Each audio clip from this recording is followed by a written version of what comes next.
My grandma used to tell me scary stories when I was little. There's one I'll never forget. I was 10 years old when Grandma came to live with us. It was about 6 months after Granddad passed away, and I guess, looking back, she must have been lonely in that big house of theirs, rattling around with only the grief and memories for company. So despite a few protests from Mom, my parents took her in. There were no protests from me. None at all. Grandma was loud and fun, and I loved her.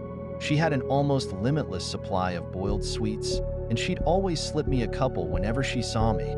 She was always the first to stick up for me when I got in trouble, too. But it was her stories I loved best. Grandma had all kinds of stories. Stories about growing up during WWLL, and stories about the things she'd get up to with her friends on the South Coast after her family had been evacuated. Sad stories, funny stories, adventure stories. But it was her scary stories that were my favorite. Grandma had lots of scary stories.